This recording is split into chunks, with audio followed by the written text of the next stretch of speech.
So motion in one dimension और motion in two dimension के ऊपर, मोशन इन वन डायमेंशन में basically जब कोई भी बॉडी सिंगल प्लेन पे या तो हॉरिजॉन्टल मोशन या वर्टिकल मोशन या एक्स प्लेन या वाई प्लेन पे जाए तो वो इतने सारे फार्मूले आपको जनरेट होते हैं in case of contact force और नॉन कॉन्टैक्ट फोर्स में।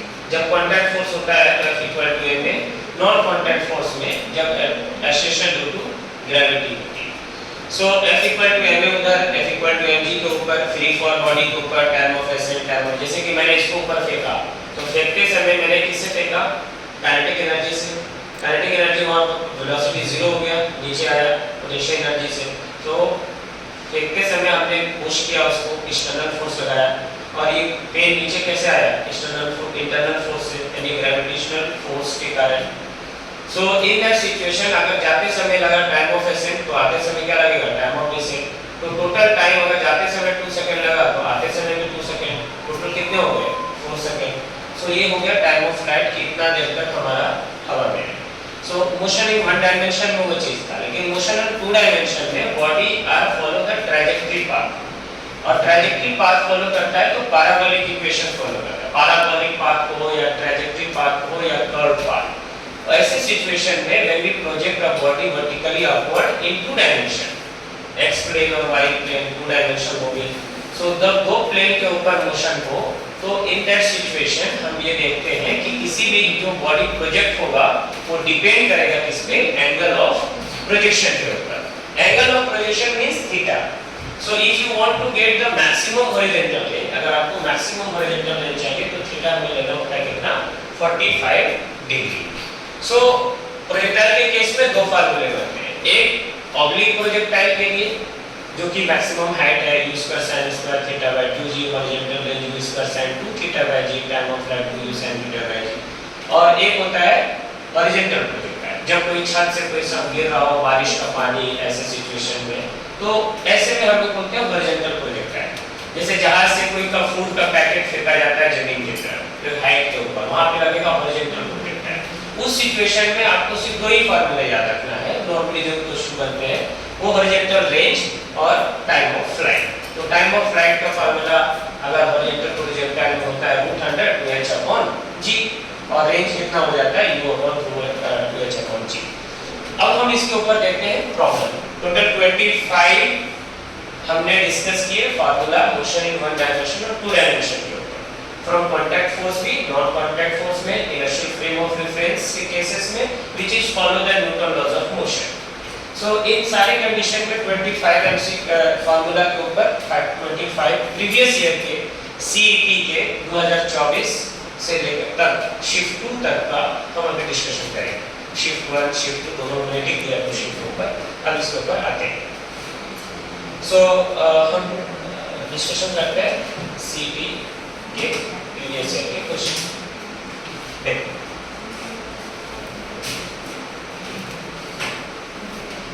मोशन इन स्ट्रेट लाइन के ऊपर पहले let's see first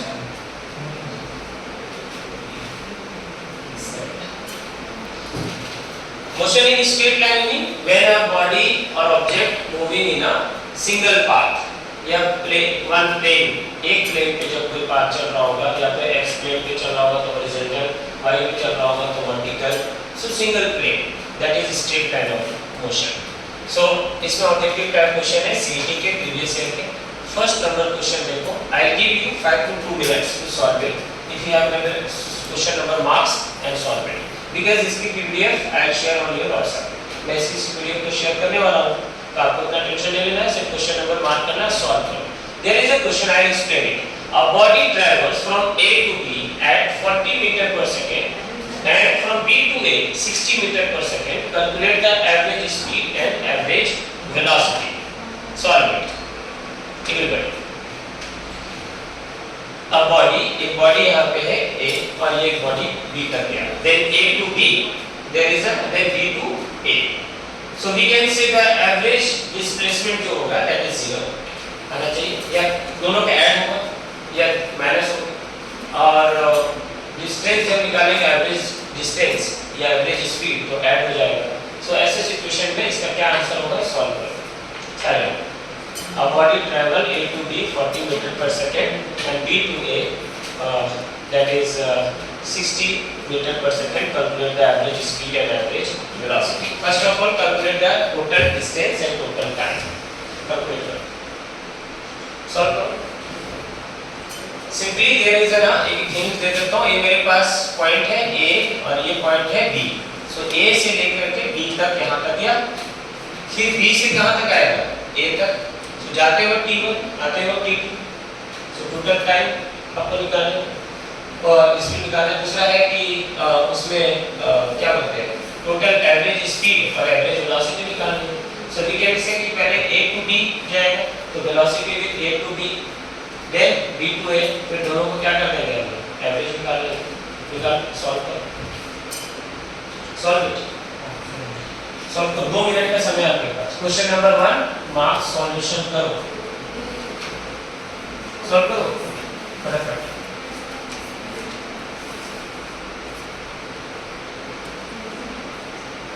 solve it. Time taking के लिए निकालो ना सबका.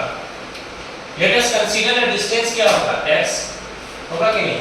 Distance is x, so x by 40 then x by 60. फिर दोनों को ऐड करेंगे. ऐड करने के बाद x by 24 आएगा. then we can calculate the total distance, that is जाने का x और आने का भी x. total distance कितना हो गया? 2x. we can calculate just a to b तक जाने में कितना लगेगा distance x. so x we consider. okay. फिर b to a आएगा तो भी क्या लगेगा? x. so total distance कितना हो गया? टोटल डिस्टेंस बोलो. सॉल्यूशन करो मैं. टोटल डिस्टेंस कितना हो गया बोलो? Total distance is x plus x. कितना हो गया? 2x. सो हमारा डिस्टेंस टोटल निकल गया 2x. यहां से यहां तक जाने में a to b में जो वेलोसिटी हो रही है वो कितना होगी? a to b velocity with a to b यानी x by 40. फिर b to a में आएगा x by 60. फिर दोनों को ऐड कर देंगे. सॉल्व करो. पहले आप खुद ही कोशिश करो. Time taken A to B कितना होगा? यहां से A to B लिखो. Time taken from A to B. A to B कितना होगा? x by 40 होगा कि नहीं? सो time taken from B to A मतलब T पे B to A कितना हो जाएगा? x by 60. Displacement by velocity क्या कहलाता है? Time. Velocity equal to what? यहां देखो. Velocity equal to what? Displacement per unit time. So displacement equal to what? So time equal to what? Velocity into time. तो sir distance by velocity. Distance ये h क्या है?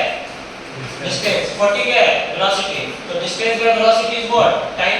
ये कहां से आया formula? Formula number this is velocity equal to displacement by time. Displacement equal to velocity into time. So time equal to displacement by velocity. Clear it concept? समझ में आई concept? इधर समझ में आया? जैसे कि देखो velocity equal to what? Displacement by 40. तो टाइम निकल जाएगा t1. मतलब a से b तक आने में क्या लगा? t1. तो t1 कैलकुलेट कर सकते हैं. So b to a जाने में क्या लगेगा? t2. So ये t1 और t2 दोनों को टाइम को ऐड कर देंगे. टोटल टाइम कितना हो जाएगा बोलो? टोटल टाइम कितना? How much? x by 60 plus x by 40 मतलब कितना हो जाएगा? x by टोटल इसका x by 24. x by 24 आएगा. सॉल्व करो. कितना सबका आएगा? x by 24. सो अब हमें क्या निकालना होगा इसका? Total distance. टोटल डिस्टेंस निकाल लेंगे. टोटल डिस्टेंस का फार्मूला क्या होगा? यहां से total distance velocity into time. So velocity into time. So velocity into time total distance that is a to b अगर निकालना है तो total distance by total time. Distance by time क्या कहलाता है? वेलोसिटी. तो टोटल वेलोसिटी निकाल देंगे. तो टोटल डिस्टेंस कितना है? 2x. Total distance how much? 2x. और टोटल टाइम कितना आ गया? x by 24. सो क्या हो जाएगा? निकल जाएगा. सॉल्व करो. So we can say here कितना हो जाएगा बोलो? Total velocity equal to total distance by total time. So कितना हो गया बोलो, टोटल डिस्टेंस 2x और टोटल टाइम कितना हो गया x by 24। क्लियर है? होगा नहीं होगा? टोटल डिस्टेंस 2x और total velocity time, velocity by time कितना हो गया d। सो कितना निकल जाएगा ये 48। कितना निकल जाएगा v इक्वल टू 48 मीटर पर सेकंड। This is average.